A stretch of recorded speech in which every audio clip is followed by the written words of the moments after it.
Ya, tentunya kami akan bacakan untuk puisi rohani disampaikan seperti ini. Berdiri dengan iman, walaupun kita tidak dapat melihat jalan kita. Maaf ya. Berdiri dengan iman walaupun kita berasa kita tidak boleh menghadapi hari yang lain.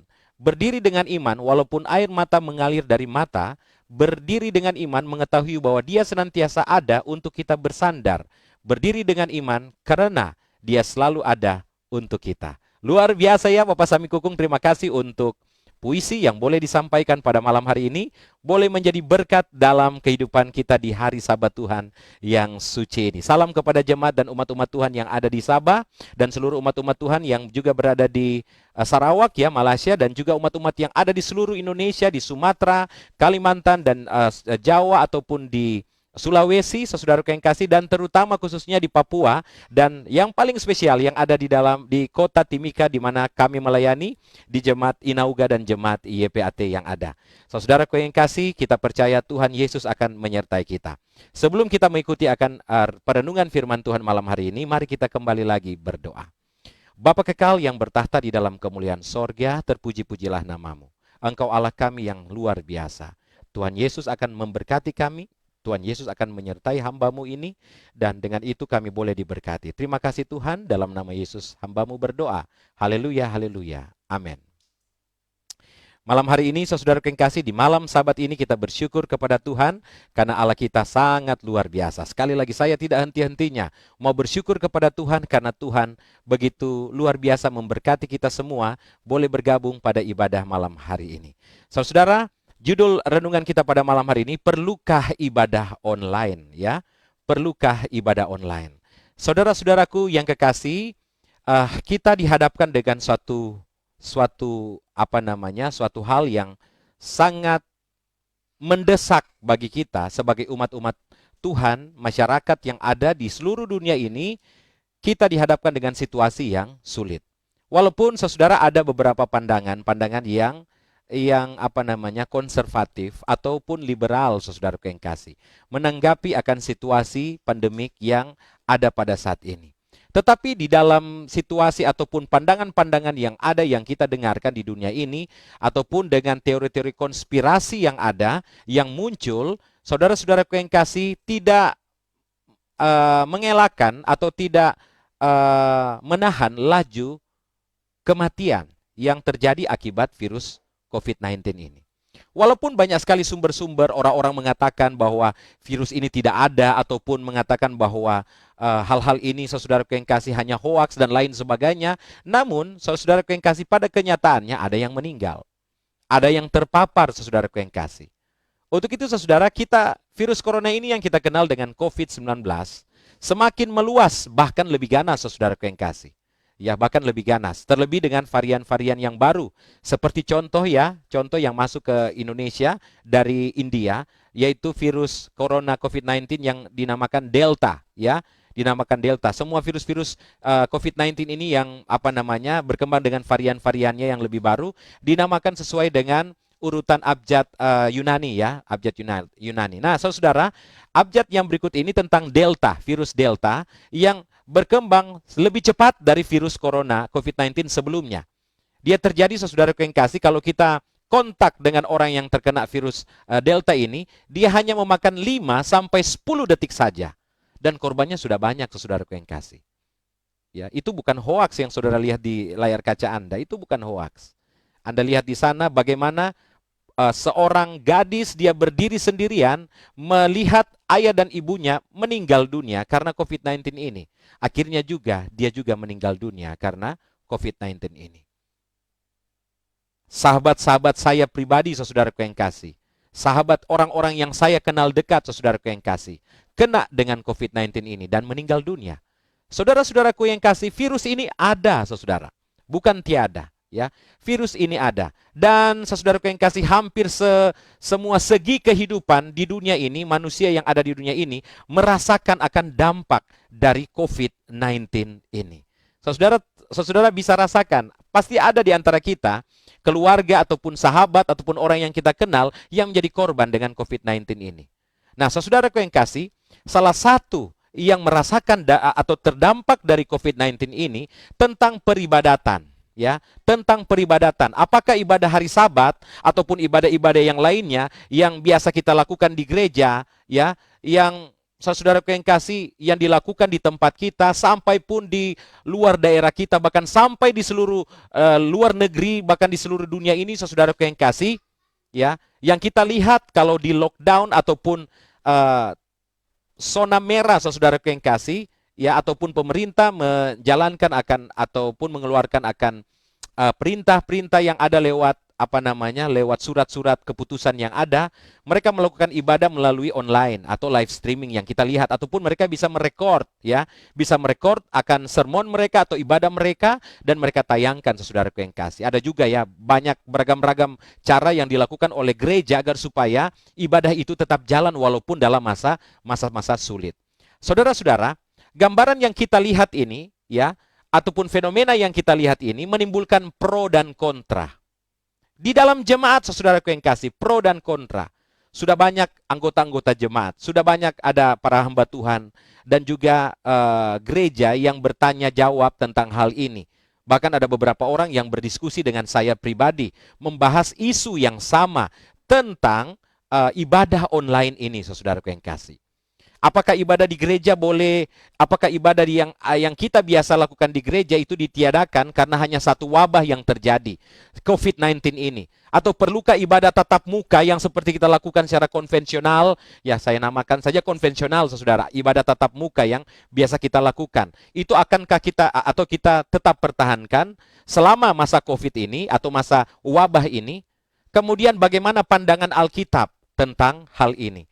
Saudara-saudaraku yang kasih, jangan Anda lewatkan kesempatan yang sangat luar biasa ini. Kita akan mendengarkan atau kita akan melihat tentang hal ini. Mudah-mudahan boleh memberikan akan kekuatan kepada kita, umat-umat Tuhan yang berbakti lewat ibadah online pada malam hari ini.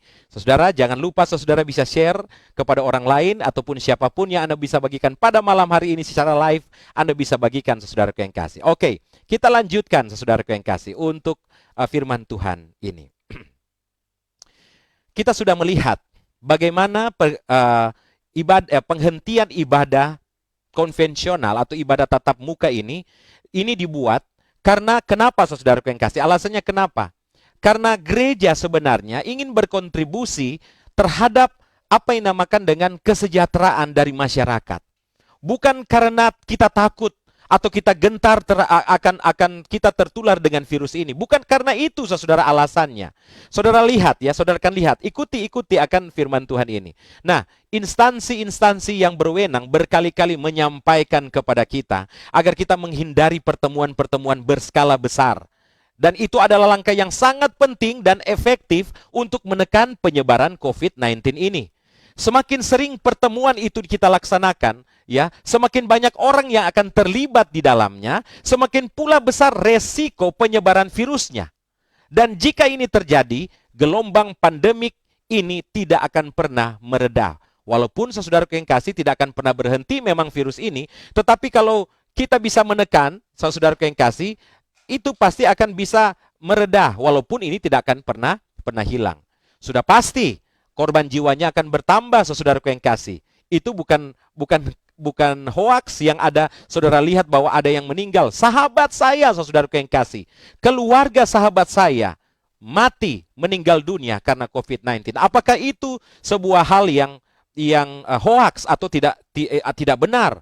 Saudara-saudaraku yang kasih, rumah sakit di Indonesia nantinya kalau tidak akan berhenti atau tidak akan mereda, rumah sakit yang ada di Indonesia ini, saudara, sudah saya lihat dan saya sudah baca berkali-kali, tidak akan memiliki kapasitas ruangan atau tenaga perawat yang cukup memadai untuk menolong para korban-korban yang ada jikalau tidak ada pembatasan-pembatasan yang dibuat.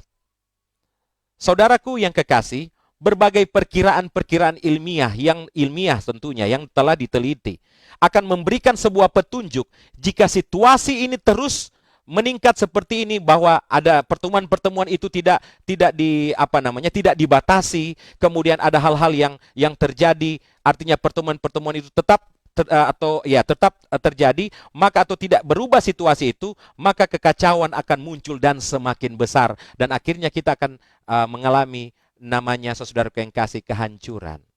Ya, kehancuran di negara kita yang kita cintai ini. Saudara-saudaraku yang kekasih, di tengah situasi, ya, di tengah situasi seperti ini, gereja-gereja yang ada, saudara, sudah seharusnya terpanggil untuk memberikan kontribusi yang nyata. Bukan hanya slogan-slogan rohani yang menguatkan hati, tetapi sebuah langkah yang nyata, sebuah langkah yang konkret. Ada banyak hal yang bisa gereja lakukan, ya. Salah satunya melihat kembali tentang ibadah-ibadah yang kita lakukan, ibadah-ibadah tatap muka kita, ibadah-ibadah konvensional kita. Dan saya percaya, saudara, saya percaya ini tidak melanggar firman Tuhan, karena kita akan lihat pada malam hari ini. Mari kita lihat. Yang pertama, saudaraku yang kasih, tentang social distancing ini atau pembatasan sosial ini. Ini adalah himbauan dari pemerintah yang sangat baik. Sebagai warga negara yang baik, saudara yang kasih, kita memiliki alasan, kita tidak bisa memiliki alasan untuk tidak mentaati akan himbauan yang baik seperti ini. Saudaraku yang kekasih, firman Tuhan berkata dalam Roma 13 ayat 1-7. Anda boleh buka Alkitab Anda di dalam Roma pasal 13 ayat 1 sampai ayat yang ke-7. Saudara-saudara, saya bacakan dan saudara dengarkan. Tiap-tiap orang harus takluk kepada pemerintah yang di atasnya. Sebab tidak ada pemerintah yang tidak berasal dari Allah. Dan pemerintah-pemerintah yang ada ditetapkan oleh Allah. Sebab itu barang siapa melawan pemerintah, ia melawan ketetapan Allah. Dan siapa yang melakukannya akan mendatangkan hukuman atas dirinya. Sebab jika seorang berbuat baik, ia tidak usah takut kepada pemerintah. Hanya jika ia berbuat jahat. Maukah kamu hidup tanpa takut terhadap pemerintah? Perbuatlah apa yang baik dan kamu akan beroleh pujian daripadanya. Ayat yang keempat, karena pemerintah adalah hamba Allah untuk kebaikanmu. Tetapi jika engkau berbuat jahat, takutlah akan dia, karena tidak percuma pemerintah menyandang pedang. Pemerintah adalah hamba Allah untuk membalaskan murka Allah atas mereka yang berbuat jahat. Sebab itu perlu ayat 5, sebab itu perlu kita menaklukkan diri, bukan saja oleh karena kemurkaan Allah, tetapi juga oleh karena suara hati kita. Ayat yang ke-6 dari Roma.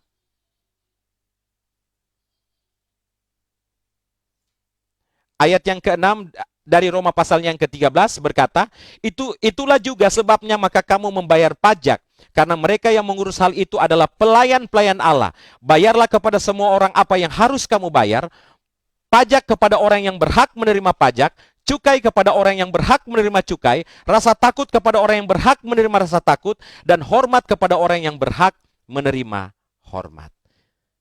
Saudara-saudaraku yang kasih, ini yang diberi, kita tidak memiliki alasan untuk tidak mentaati himbauan yang baik seperti ini yang diberikan oleh pemerintah tentang social distancing ini atau pembatasan sosial. Selain itu juga, saudara, Allah juga memerintahkan umatnya untuk mengusahakan kesejahteraan kota di mana Tuhan membuang mereka. Ya, Yeremia 29 ayatnya yang ke-7 dikatakan di sana, usahakanlah kesejahteraan kota kemana kamu aku buang. Ya, di sana dikatakan kita harus mengusahakan kesejahteraan dari masyarakat yang ada. Saudara, mengurangi jumlah pertemuan dan kehadiran jemaat dalam ibadah-ibadah tatap muka atau konvensional merupakan, saudara, saya katakan pada malam hari ini lewat firman Tuhan yang sudah kita bacakan, merupakan tanggung jawab sosial bagi seluruh masyarakat. Termasuk orang-orang Kristen, termasuk umat-umat Allah, termasuk orang-orang percaya. Tidak menghiraukan akan himbauan ini akan memberikan pesan negatif bagi dunia bahwa kita umat-umat Tuhan tidak memiliki kepekaan sosial. Sekali lagi, ini bukan ketakutan atau kelemahan iman, saudara, saat kita masuk gereja dan tidak masuk gereja karena COVID-19 ini. Sama sekali tidak. Ini tentang kepedulian dari umat-umat Tuhan dan kontribusi gereja dan jemaat bagi masyarakat. Saudaraku yang kekasih yang diberkati oleh Tuhan kita Yesus Kristus. Itu yang pertama. Yang kedua, hari Sabat bukan alasan untuk tidak dapat berbuat baik. Hari Sabat bukan sebuah alasan untuk tidak berbuat kebaikan. Saudaraku yang kekasih, Tuhan Yesus sering berdebat dengan orang-orang Farisi dan para ahli-ahli Taurat tentang penyucian akan hari Sabat. Walaupun sama-sama menerima perintah untuk menghormati akan hari Sabat, mereka berbeda pendapat tentang cara penyucian akan hari Sabat atau aplikasi-aplikasi detailnya. Tradisi dari orang-orang Farisi membuat penyucian hari Sabat itu menjadi rumit, saudaraku yang kasih. Ada begitu banyak aturan-aturan tambahan yang dibuat. Dan Tuhan Yesus beberapa kali, saudaraku yang kasih, bersilang pendapat dengan mereka tentang aturan-aturan itu. Satu kali, saudara, mereka mempersoalkan murid-murid Yesus memetik bulir gandum untuk dimakan pada hari Sabat. Anda boleh baca dalam Markus 23 sampai Markus pasalnya yang ke-28. Yesus membenarkan tindakan murid-murid itu, ya, sambil dia memberikan contoh bagaimana Raja Daud dan para pengikutnya telah melanggar sebuah aturan ibadah demi apa, saudara? Mempertahankan nyawa mereka, mempertahankan jiwa mereka, saudaraku yang kasih. Anda boleh baca dalam Markus 2 ayat 25 sampai ayat yang ke-26. Dan Yesus menegaskan bahwa hari Sabat diciptakan untuk manusia.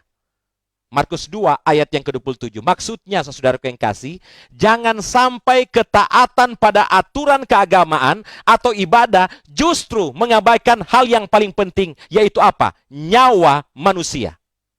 Dan poin ini juga diajarkan oleh Yesus Kristus ketika dia menyembuhkan banyak orang dan melakukan kebaikan yang lainnya pada hari Sabat. Dan intinya, saudaraku yang kasih, sekali lagi saudara, jangan sampai ibadah Sabat atau ibadah-ibadah yang kita buat menghalangi kita untuk berbuat kebaikan. Saudaraku yang kekasih dalam Tuhan kita Yesus Kristus, pada bagian yang ketiga, mari kita melihat dari latar belakang esensi sejarahnya. Ada banyak contoh di Alkitab, saudaraku yang kasih, tentang esensi sejarah yang boleh kita perhatikan dan boleh kita lihat. Saudara, yang pertama, contoh waktu kehancuran bait suci Salomo yang dilakukan oleh tentara Babel. Selama berabad-abad, ini umat Allah, terutama ini kerajaan Yehuda yang ada di bagian selatan, mereka menjadikan bait Allah di Yerusalem sebagai kebanggaan dan pusat dari ibadah. Ada elemen-elemen penting yang dilakukan di sana. Contoh, ada persembahan korban, ada hari pendamaian, dan lain sebagainya, saudaraku yang kasih. Dengan kehancuran bait Allah itu, bangsa Yehuda dipaksa untuk memikirkan kembali bagaimana cara mereka akan beribadah. Bagaimana esensi ibadah mereka. Yang terpenting dalam ibadah bukanlah korban, tetapi ketaatan. 1 Samuel 15 ayat yang ke-22. Itu yang disampaikan di sana. Dan pembuangan ke Babel memberikan pergeseran yang lebih baik dalam ibadah umat Allah pada waktu itu. Fokus kepada ritual atau persembahan korban bergeser kepada ketaatan, yaitu pengajaran firman Allah. Dan ibadah bersama-sama yang sering dilakukan dalam skala yang besar menjadi skala yang lebih kecil. Dan para ahli Alkitab, bahkan mereka, saudaraku yang kasih, menduga bahwa pembuangan ke Babel ini menjadi cikal bakal berdirinya rumah ibadah orang Yahudi yang bernama sinagog, yang lebih berfokus pada pengajaran hukum Taurat. Nah, contoh ini, saudaraku yang kasih, menunjukkan bagaimana umat Allah harus bersikap pada situasi yang khusus, bahkan yang terburuk. Mereka dipaksa untuk memikirkan ulang esensi dari segala sesuatu. Mereka menggumulkan kembali apa yang paling penting, yang lebih penting dari ibadah yang akan mereka buat di masa-masa sulit seperti itu. Saudara-saudaraku yang kekasih dalam Tuhan kita Yesus Kristus. Yang keempat, tadi dalam gambaran sejarah. Yang keempat, kita lihat dalam konsep teologisnya. Tentang sejarah, tentang gereja dan tradisi yang boleh kita lihat pada malam hari ini. Saudara yang kasih, gereja mula-mula juga gereja yang mula-mula ini memberikan gambaran, saudara yang kasih, yang cukup jelas. Gereja, saudara yang kasih, adalah orang, adalah umat. Saudara, saya dan saudara-saudara yang ada, ini adalah gereja. 1 Korintus 1 ayat 2 dikatakan gereja itu adalah umat. Bukan bangunan, saudaraku yang kasih. kalaupun dia bangunan berbentuk yang ada saudara, dia akan dinamakan gereja kalau ada umat-umat yang berbakti di sana. Kalau tidak ada umat, dia hanya bangunan, saudaraku yang kasih. 1 Korintus 1 ayat 2 Anda baca dengan jelas di sana. Di mana ada umat Tuhan berkumpul, di situ ada gereja. Dan yang paling utama, saudaraku yang kasih, adalah kehadiran Allah di dalam gereja itu atau di tempat itu. Kalau kita melihat secara fisik, saudaraku yang kasih, Anda baca lebih baik, saudara, firman Tuhan. Gereja itu akan dinamakan gereja kalau ada umat-umat Tuhan yang berbakti di sana. Tidak heran, tempat ibadah jemaat yang mula-mula, saudaraku yang kasih, cukup cukup variatif, ya, cukup variatif. Kadang ada di bait Allah, di rumah ibadat Yahudi, maupun di rumah-rumah. Ya, Kisah pasal 2 ayat 42 sampai 47. Ya, di rumah-rumah juga mereka mengadakan kebaktian. Dan jumlah kehadiran di setiap ibadah pun terbatas, saudaraku yang kasih. Dan praktek seperti ini terus dipertahankan dalam periode-periode yang berikutnya, terutama, saudara, ini yang perlu kita lihat. Perlu kita lihat dalam bagian sejarah juga disinggung di sini. Terutama pada saat penganiayaan terhadap orang-orang Kristen, ya, yang semakin meluas, semakin meningkat pada abad pertengahan. Mereka harus berkumpul dalam skala kecil dan mereka harus sembunyi-sembunyi supaya tidak ketahuan. Mereka menggunakan gaya ibadah dan liturgi yang beragam-ragam, saudara, sesuai dengan keadaan.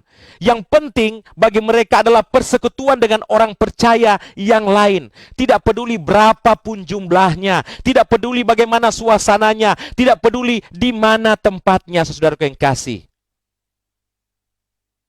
Kadangkala mereka, saudara, saat mereka dikejar-kejar, mereka berbakti di atas gunung, atau di goa-goa yang ada, atau di tempat di mana mereka boleh berkumpul, mereka mengadakan ibadah. Karena keterbatasan yang ada, karena hal-hal yang terjadi pada waktu itu. Saudara-saudaraku yang kekasih dalam Tuhan kita, Yesus Kristus. Yang berikutnya, yang boleh kita lihat, bagaimana persekutuan umat-umat Tuhan, saudaraku yang kasih, yang dinamakan dengan gereja yang tidak kelihatan. Gereja yang universal, di mana Kristus sebagai gembala yang agung, yang terutama di dalam persekutuan ini adalah persatuan dari umat-umat Tuhan. Di mana, saudara, kita adalah gereja yang universal. Ya, gereja Masehi Advent hari ke-7. Ya, kemudian ada jemaat-jemaatnya, ada jemaat Inauga, ada jemaat YPAT, ada jemaat yang ada di Manado, di Jakarta, dan di mana-mana, saudaraku yang kasih. Kita ini, saudaraku yang kasih, adalah satu umat yang gembala kita yang agung adalah Yesus Kristus, saudaraku yang kasih. Perbedaan lokasi tidak menghalangi Rasul Paulus. Contoh dalam 1 Korintus 5 ayat 3 sampai 5. Tidak menghalangi Rasul Paulus untuk hadir secara rohani atau berkumpul di dalam roh dengan cara yang sama, saudaraku yang kasih. Ibadah online, terutama dalam kondisi-kondisi yang terbatas, kondisi-kondisi yang khusus, ya, saudara, dapat mengakomodasi akan persekutuan umat-umat Tuhan. Saudara, yang dimasukkan pada saat ini adalah kondisi-kondisi yang seperti ini, yang sementara kita hadapi seperti ini. Saudara, kita berdoa, kalau kita memang mengikuti aturan-aturan yang pemerintah berikan kepada kita, kita ikuti karena kita juga yakin bahwa pemerintah itu adalah wakil Allah. Kita akan mengikuti, dan kita, saudaraku yang kasih, akan melihat kalau dia sudah mereda, walaupun dia tidak akan hilang, mungkin dia akan menjadi seperti virus flu yang biasa nantinya. Kita akan kembali untuk bertatap muka. Sebab itu, saudaraku yang kasih, boleh kita lihat. Nah, ada pertanyaan. Mengapa ibadah online ini, saudaraku yang kasih, tidak meresap seperti ibadah-ibadah tatap muka lainnya? Saudara, sekali lagi saya mau sampaikan bahwa kita berdoa terus dengan pertolongan Tuhan. COVID-19 ini akan meredah walaupun tidak hilang, saudaraku yang kasih. Dan kita akan kembali bertemu tatap muka, saudara. Nah, bagaimana kisah ataupun pertanyaan dari mereka yang mengatakan bahwa tidak akan sama seperti ibadah tatap muka. Saudara, kalau kita sudah lihat seperti ini, ya, latar belakangnya, sejarahnya juga ada, saudara, dan kita sudah mendengarkan bersama-sama. Yang boleh kita lakukan saat ibadah online itu berlangsung. persiapkan tempat kebaktian di rumah, saudara. Cari tempat terbaik di rumah untuk beribadah. Jangan asal-asalan, saudaraku yang kasih. Kita kok diberikan hikmat dan bijaksana, bukan orang yang artinya tidak diberikan kebijaksanaan. Kita orang diberikan kebijaksanaan oleh Tuhan. Cari tempat di rumah kita. Kita tentukan tempat ini akan menjadi ibadah online karena situasi bisa datang kapan saja situasi genting ini.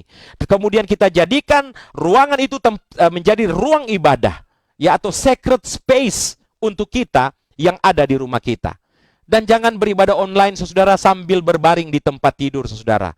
Apakah saudara tidak merasa bahwa saat saya mengikuti ibadah, saya harus ada persiapan. Mungkin Anda mandi dulu, Anda pakai pakaian yang rapi, seperti Anda pergi ke gereja, saudaraku yang kasih. Anda sudah menyiapkan satu tempat yang khusus, Anda duduk di sana, saudaraku yang kasih, kemudian Anda mulai berdoa, saudaraku yang kasih, di sana. Seperti Anda masuk di gereja, Anda di rumah Anda berdoa, panggil semua orang-orang rumah, duduk di sana, saudaraku yang kasih, kemudian melihat dan mengikuti akan kebaktian ini. Yang kedua, saudaraku yang kasih, persiapkan sarana ibadah. Jauh-jauh sebelum ibadah itu dimulai. Jangan sampai saudara persiapkan, saudara pada waktu ibadah itu hampir dimulai. Jangan sampai setan mengganggu pikiran Anda dan Anda menyalahkan akan orang yang membuat ibadah itu. Jauh-jauh hari kita sudah persiapkan. Pastikan pertama koneksi internet yang ada. Kemudian coba tes channel YouTube atau radio ataupun audio streaming yang ada dari kebaktian online yang akan kita ikuti. Anda coba, saudara, Anda coba. Ya, persiapkan semuanya, saudaraku yang kasih. Apakah Anda menggunakan handphone, apakah Anda menggunakan laptop, saudaraku yang kasih, atau Anda menggunakan televisi, smart TV dan lain sebagainya. Saudara bisa lihat dan saudara bisa persiapkan dengan baik. Saudaraku yang kasih, yang berikut, persiapan diri, ya. Walaupun itu diadakan di rumah, walaupun Anda sementara berada di rumah, saudara, sadarilah bahwa Anda sementara bersama-sama sedang menghadap Allah, bukan hanya menatap layar kaca atau menonton TV. Berdoalah sebelum kebaktian online itu dimulai, lalu ikuti kebaktian dari awal sampai akhir, ya, secara penuh. Sebagaimana layaknya kita berbakti di hari Sabat. Ada yang mengatakan, wah, ngantuk kalau saya mengikuti. Di gereja apa kita tidak pernah ngantuk? Saya pendeta, saudara, saya tahu siapa yang di gereja menutup mata saat khotbah dan lain sebagainya. Sama, saudara-saudaraku yang kasih, jangan Anda beda-bedakan. Saat Anda mau ada dalam online, ibadah online, persiapkan diri kita, saudaraku yang kasih. Berdoa dalam hati kita, berdoa terus, saudaraku yang kekasih, kemudian membaca Alkitab sebelum ibadah dimulaikan. Seperti kita masuk dalam gereja, mungkin kita baca satu hari satu pasal. Kemudian saudaraku yang kasih, cobalah saudara singkirkan pikiran-pikiran yang negatif. Seperti kita mau masuk ibadah di gereja, Anda singkirkan dulu pemikiran-pemikiran yang lain. Selain pemikiran mau datang kepada Tuhan di dalam ibadah. Yang berikutnya, saudaraku yang kasih, jangan bermain ponsel saat ibadah, ya. Jangan bermain ponsel saat ibadah. Ada banyak yang menggunakan ponsel saat ibadah, saudaraku yang kasih, ya. Saat saudara bermain ponsel sementara ibadah, itu akan mengalihkan mata Anda, akan mengalihkan pikiran Anda, sehingga Anda tidak benar-benar fokus dalam ibadah untuk kusyuk mengikuti akan ibadah tersebut. Tetaplah fokus dalam mengikuti ibadah sampai selesai, saudara. Dari awal sampai selesai. Yang berikutnya, yang terakhir, saudaraku yang kasih, agar supaya kita boleh melihat dan merasakan akan ibadah online itu. Saudara, jangan hanya menatap layar saja. Harus ada unsur persekutuan di sana. Jika memungkinkan, ajak anggota keluarga yang ada di rumah untuk mengikuti kebaktian bersama-sama agar tercipta suatu suasana persekutuan. Kebaktian online mungkin akan terasa aneh pada mulanya, saudara. Memang di awal tahun 2020 kemarin, saya juga merasakan hal yang sama. Ada banyak anggota yang berbicara kepada saya secara pribadi.